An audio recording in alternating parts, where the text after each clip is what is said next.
stacked at the and then I look right below that, we got Epic Whale and Malibuca. It just keeps getting better and better. It's just the best teams from across the world. They're here for another brand new game inside Gamers8. It's going to be fun to see exactly who drops down in Game 5. The question is, who are we looking at to climb back all the way into the top 10? You've got Aqua, Vino, who are kind of sitting outside with the win now, want to get to triple digits. You got Polga and Laleo. I think one of my favorite teams to watch this entire day. They've been looking like they've been having a lot of fun. They've been winning a bunch of fights. This last game, though, they did fizzle out. They want to have a comeback in this one.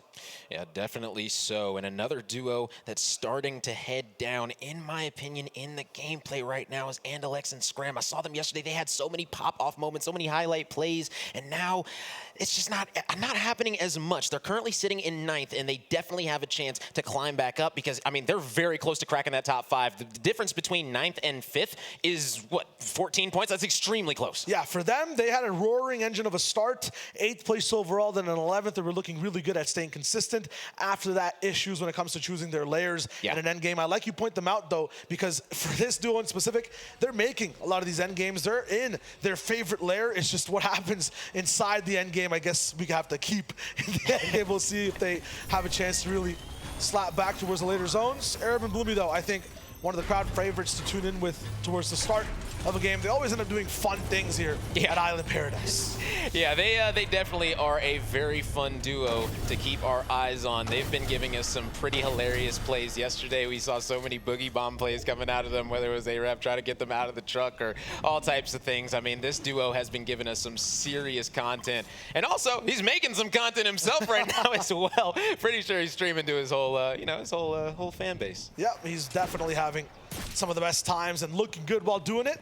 Leo, Polga, they're rocking too. Now, I do have a question because some of these players are streaming to their fan bases. Do you think that that has an effect on their play style or certain things like that? I think that's an added buff, especially for Arab, or even if Aqua was maybe streaming. Actually, there might be pressure there for those who don't as much, but for a bunch of the content creators, they're only comfortable playing the game while their stream's active, so they'll be fine with that 100%. Yeah, that's definitely going to be the case. I think that Arab is feeling oh so comfortable. Talked to him this morning. He's feeling good, looking good. He was eating a whole meal at breakfast, just confidence all on his face. Absolute beautiful stuff. The confidence is shaking for Yonks overall throughout multiple days. This time, the seesaw will be weighed heavy towards the side of the Middle East. Yonks, Fahad, rocket in, look good. EU, they're here though. Anas walking in with pink at the Joneses. They want control of some center / right side map situations as well. Up against Clix and Duke, I think for them, their entire downfall has been off spawn, and Os will be here for the big chop too, forcing Duke down towards the ground. Big beams from the man. They always start off hot. It doesn't even matter if they can finish this one off super fast. They've done the damage that they need to. This will just be a slow burn, a nice hunt until they find their mark and take it down. And speaking of Clix and Duke, they are starting to creep their way back up. They've cracked the top 20. They're currently in 19th place. They have 71 points, so they're not all that far behind. If this duo can start to have some pop-off moments, we might be seeing this powerhouse that a lot of people considered a powerhouse coming into this weekend really have a nice finish. It's all about this portion of the game that allows that roam. Really nice you pointed that out, because for this duo, early game has been their downfall regionally, and it looks like internationally as well here at Gamers8. It's up against Anas and Ping 2, who we've seen game winners looking so good overall. Right now, the rocket in 20th place. They're right there side by side. Yeah. Whoever ends up winning this one, it's 19th versus 20th. They're allowed to go and strive for that top 10. 19 versus 20, and guess what? Yonks is going to be able to get that one. You saw the highlight play coming out, and I love hearing the crowd as well. You can tell it's a little bit of favoritism. I'm not even mad about it. You know, you got your own crowd favorites. Go ahead and have some fun. Naiad Hydra, they were definite crowd favorites earlier on in day 1 and 2. Multiple wins inside Zero built. Now rocking it again over at Rave Cave, over at Logjam sides of the map where it's snowy and frosty. They're staying cool. This morning, I gotta say, I was talking with our current first place duo's father, Hellfire. I actually had breakfast with him. It was a very pleasant gentleman. And, you know, I spoke with him and I said, you know, coming into today, how is your son feeling about heading into this standard mode? And he said, honestly, my son wasn't planning on getting second yesterday. He wasn't planning on that at all. That was just a blessing. He's really looking to leave a staple in this typical Fortnite mode. And right now, they're showing that because they're in first comfortably and having a very, very solid day number 3. Hey, if that Hellfire's confident and happy, you have to imagine his son is definitely having the same type of wavelength in his mind. Look at them. Absolutely focused, ready to see exactly what they can do next. Meanwhile, everyone else is also mega dialed in.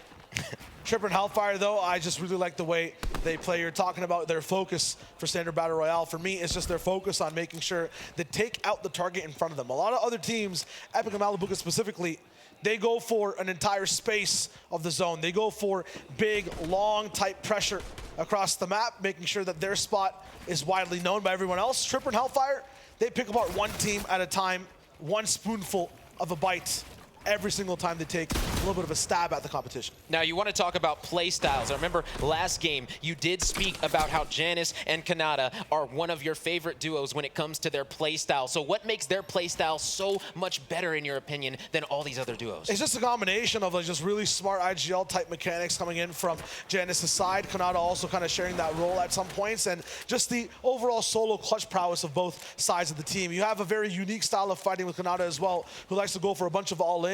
Janice with the patience and just setting up an entire box fight, going for a final edit play. You're seeing both of those side by side. You don't really get to have that often here on the same type of server as well. It's really nice to see exactly what they got down, but they'll have to be playing catch up right now. Clicks and Duke, their story not over yet. Still under this fight back and forth. It's up against Q-Jack now, and Nate Tor. Looks like an awesome Pink have gone way far away. Once again, very important as they lose this game, or if they lose this fight here right now and aren't able to play and get a lot of placement, they're going to be so far away from that top 10. Yeah, it would be extremely unfortunate for sure. They want to pop off this game right here and now, and you can see they've got the high ground. They understand the situation that they're in, but they don't just want to full send it. They don't want to end up making an error because, I mean, risk versus reward, that's a real thing. It's super huge, and why I keep stressing the top 10, right? I know a lot of the times people are focusing on, wait a minute, who's winning? You know, who has the most elims in the game? The reason I like to have a focus on the top 10 for a bunch of these teams over 2-day competitions, usually whoever's top 10 on day 1, those are the teams coming in on day 2 getting the overall championship for that 12-game format. If any of these teams want to have a good chance, a nice pedestal, you want to be playing kind of like Pink and Anas in the first start of the 3 games. You want to be in a position like Andalex, Sion, Thomas HD, Acorn, any of these teams close to the top 10. Although Pink and Anas were there, I just mentioned that, they have to be able to climb back, and they're doing exactly just that. It has to be through aggression. You can't wait for the game to come to you. You have to rush these boxes. Pink on the outside looking to claim a wall, a pyramid. It's there. The armor will be there to stop that line of play. He'll be looking for another angle, though. This man, he's got every single formula in the book. Yeah, trying to find a way in right now. Pink and Anas trying to make something happen. He's able to get some peeks, but no damage going to be dealt just yet. He's right now scoped, and Blake just trying to live their lives the best way, but oh man, this could get very, very dicey as we're now on with Kanata and Jonas, but here we go, right back to Blake in the action. Trying to find a back and forth. Both Blake and Anas have traded their shield so far. Pink, though, has a chance, a little bit of damage. He's swinging from vine to vine, tree to tree. Gotta love how fast he is with the shots, too. He'll have an edit open beforehand. Almost basically pre-fire on enemy defensive edits that are coming through. They must be looking real confident after yesterday's performance as well, but they also know exactly what timing is like, what fights are worth it, what's really good to really keep harping on. This fight, definitely not it.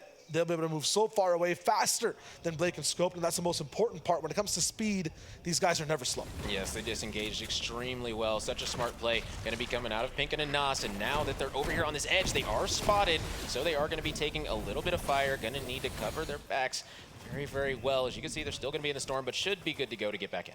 And the reason they're taking a little bit of a slow time, the reason they even went for that fight and expended so many materials, this fight happened so early. We're able to just catch up with the zone and move slow. It doesn't do too much damage. You're able to just re-farm as well. So they're basically restarting their entire Fortnite game. They're playing game 5 and 6 in game 5 together.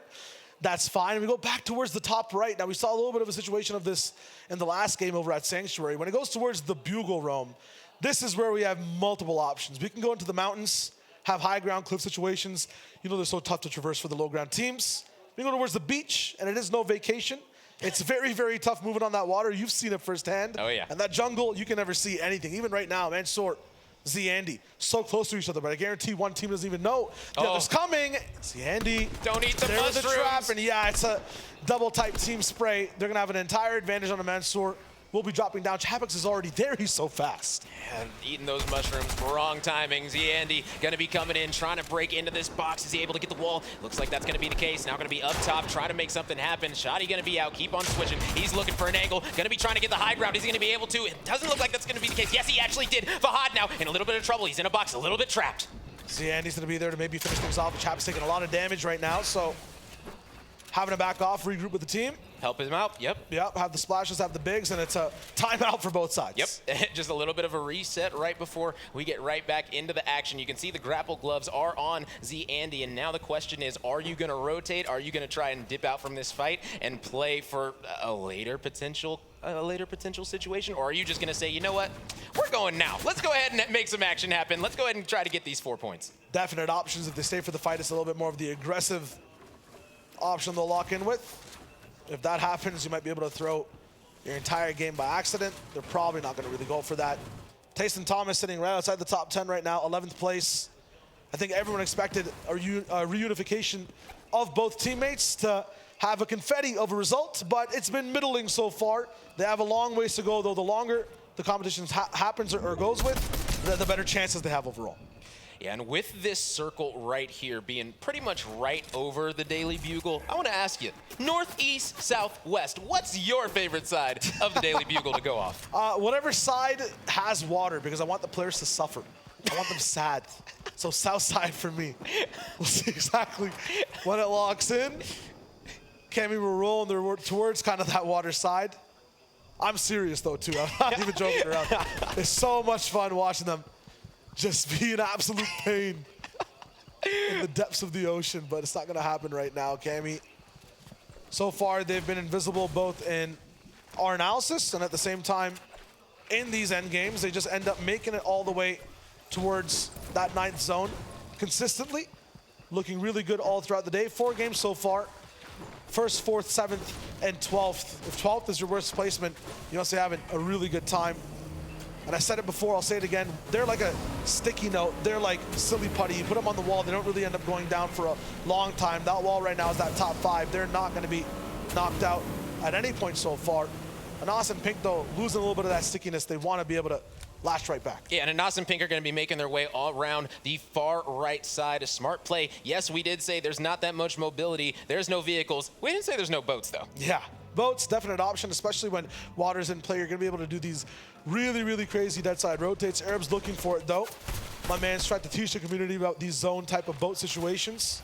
When you're playing cash cups across the world and fights are not an option, you can play passive. And he knows some teams will try to be a little bit sneaky and get towards that spot. If you don't have the option to buy a boat, if you can't afford that license, you're in a spot like Q-Jack right now, and this man is drowning. Yeah, another team that I just saw drown. I believe I just saw Bizzle and Dubs actually fall in the feed. That is very unfortunate. Our winners from game number 4 going to be dropping not even in the top 35, so they don't even get that extra 4-point buff just for placing in the top 35. That's huge, and this is a team that we once again called, Rome, that they needed to not only be hot in one game, but then stay warm, stay consistent, if they want to have a chance of staying and holding that top 10. And now looking at where this zone is going to be pulling, this one is going to be spicy. There is only 2 duos right now in the next zone, which means that everyone's going to need to rotate. When everyone needs to rotate and there's not a lot of mobility, what does that mean? We're going to be getting some action as Spy is going to be trying to come up here, trying to get the angle right now. They are able to knock one, and that's going to be a huge, huge pickup coming off of Chapix right there. Gonna be nice if the fight's not over inside these builds.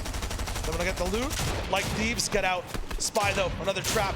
The authorities on the walls of Arab. Oh! Lands one big shot, can't find the other side, saves himself from almost pure demise. It's fine for Spy. Arab, though, 14 HP.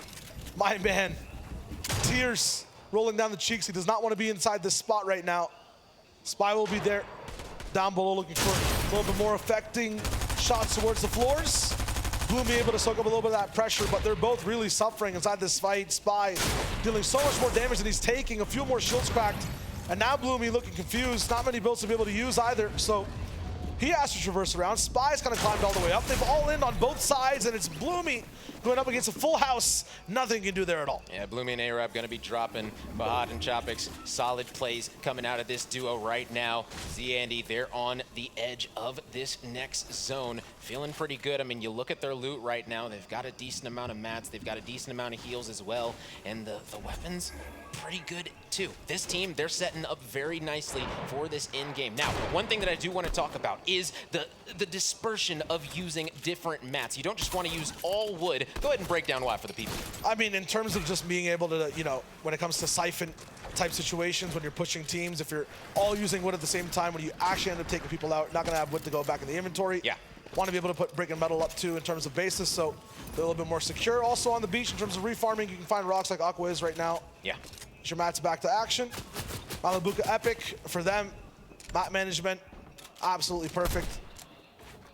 It's looking fine overall now in their position 2. I like a base like this too that you can have so many different vantage points with. It's not only horizontal, but it's down towards the bottom side of the map too. It's so hard for teams to look up into this angle, find some damage. This is a spot where Malibuca and Epic really have control. Yeah, and we've seen that their gun skill is just absolutely incredible. The way that they're able to laser these players down. I mean, yesterday one of the casters even called it a laser. It just seems like it's a laser, and Malibuca has just been absolutely performing on LAN. I know a lot of players like to say, oh yeah, I'm a LANimal. But then they show up to LAN and it's like, okay, you got like top 25. Like, but no, Malibuca, he's really showing up. And a lot of people, they said, oh, Malibuca, he's just an online guy. No, he's proving that LAN is where he's really gonna stand out the most. When it comes to being on site, my man makes sure everything goes down on site. So Malibuca will continue to rock and roll. Vico Gelti, when they are together as a duo, they can pack a punch. There's going to be Laleo going down. Unfortunate overall for the region because you lose kind of half the star power towards the end game. Phantom though is going to be able to take out all of Latam. Going to be unfortunate as they come rolling through. Look at all that loot, the heals available for Phantom and Gentle to be able to use for the rest of this game. Have a long ways to go though because, you know, zone 5, 6, 7, 8, 9 is not the same as just diving into a box fight. A lot more cerebral thought needs to be going there. Look at this right now. Hellfire and Tripper.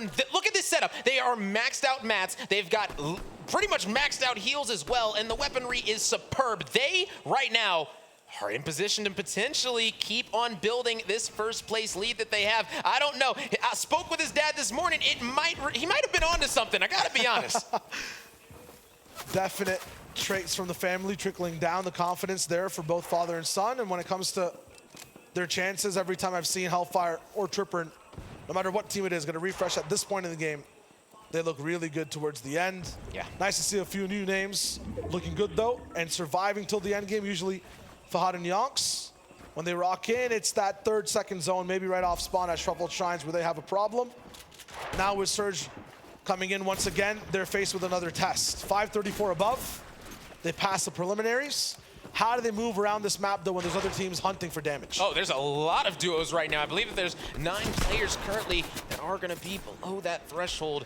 That number is going to be down to 44 as we are on zone number 4. So this is going to get very, very dicey very quickly for a couple of these players. There's going to be a whole lot of shots that are going to be going down. Aqua and Vino, water and wine, I like to call them. They are going to just be trying to chill out. They are barely above that threshold, 18 above. They understand they don't really have to do anything right now, but they're very, very close to being on that verge.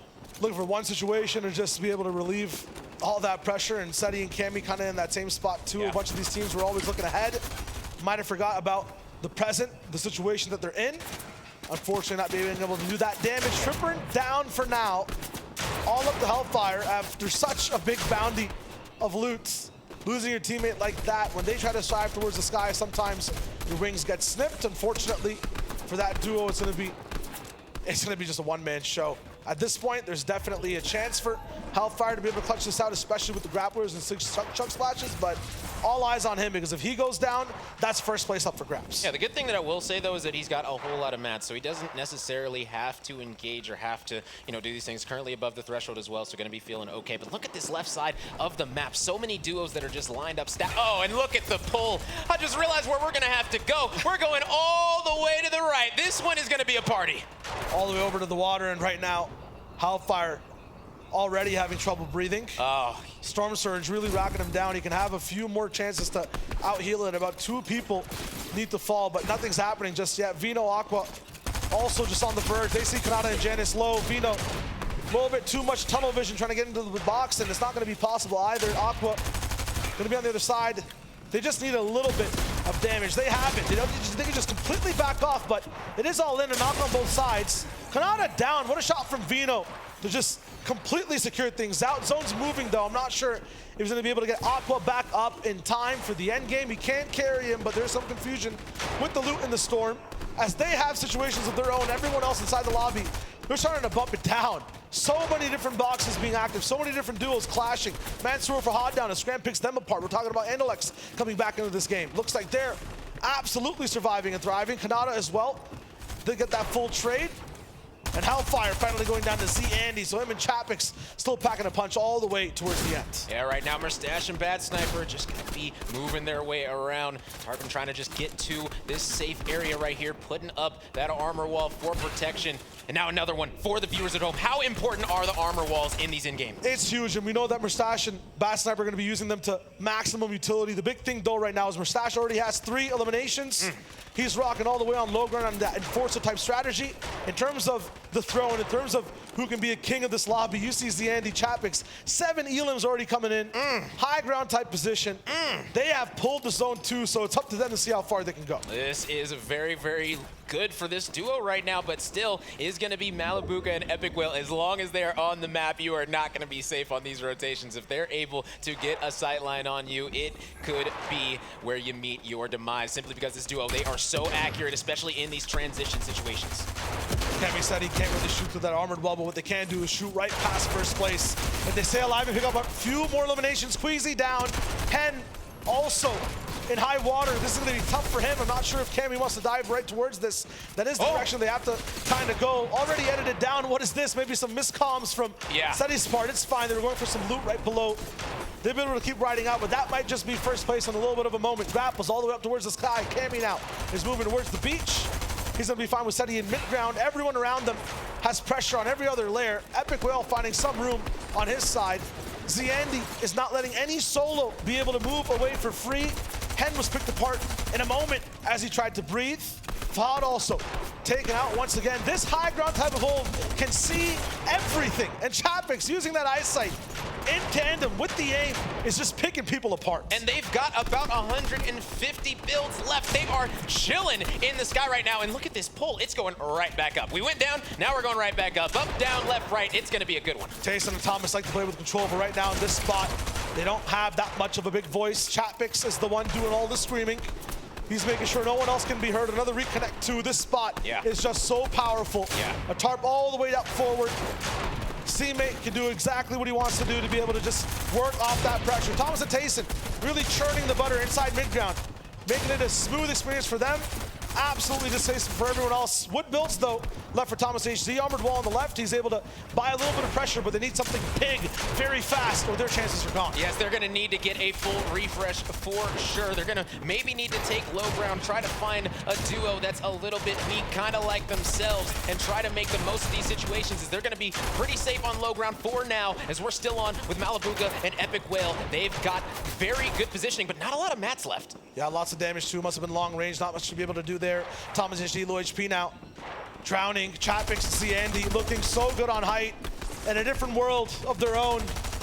Half of NA falling too. This is just tough. They're just going right back over their old builds. They don't even have to use their new ones. This is exactly the situation that they want. They couldn't have dreamed of a better one. Z-Andy and Chapix, this one's theirs to lose right now. Advantage for the entire lobby, though, as they have a little bit of a chance to breathe. No pressure from high ground as you move through bounce back builds. Seti and Cammy, they'll have to find a different way to go because their builds have been taken over. Malibuca and Epic still alive on the low ground. Mustache right beside them. Steno and Luce also doing their little hidey strat. King on the backside of zones looking to find his way all the way in, but he's not going to be able to see it just yet. Steno now on the backside of his own walls, just being melted by Storm, and he's going to be the one to go down next. Malibuca and Epic Whale claimed absolute ultimate low ground. They're looking to keep Pink and Anas away. That's going to be a huge task because Malibuca gets absolutely headshotted down. And there's a whole lot of gunfire going down right now, but guess what? The gunfire that matters is coming from up top. 2 more elims were able to come out as Z-Andy and Chapix on these players. They are just raining down fire on all of these players, feeling oh so good and able to grab some more mats, feeling a little bit better. Pink and Anas trying to clutch this one up, are going to be able to get a little bit of a refresh. They've got 31 builds right now in the hands of Pink. They could be good to go, but guess what? Scram is gonna say, Scram, get out my lobby, get out my box. Oh, but pretty low, 25 HP in dire straits. Gonna need to move on up, and that's exactly what he's gonna do. Scram versus Cammy, unstoppable force, an immovable object. They clash, an even trade of damage and HP on low. Forced to be able to do it again in just a little bit of a moment. And now we've only got 4 duos remaining, no solos left. High ground is still gonna be going to Chapix and Z-Andy. As right now, Anas and Pink, they're gonna need to look for this one. They are able to get the knock onto Andalex, and that's gonna be a huge one as they get the full. And Anas up on their own layer. Scram and Alex fall down. It'll cost Cammy the low ground team type position. Seti left in that solo spot. Zandy and Chapix making it a little bit more close and personal all the way on low, but they are running a little bit lower on Zandy's match. Chapix looking good. They'll have enough to wrap up this entire game. Pink now in trouble, down below, in the dirt. Another player that he can't really see. Seti having trouble getting up. It's up against Anas and Pink. Yeah, there's no chance. And now we have that 2v2 spot to see who wins this game. Andy and Chapix looking so good. Zandy with even more of a suffocation strat, putting down the builds. Pre-edits also ready. A surprise from the backside though as he goes down. Anas and Pink might be able to do it. Team shot with Chapix, he's good. Anas bounced up in the sky. Jack in the box, and it's a big surprise. Chapix secures game number 5. Chapix and Z Andy were able to clutch it up from the high.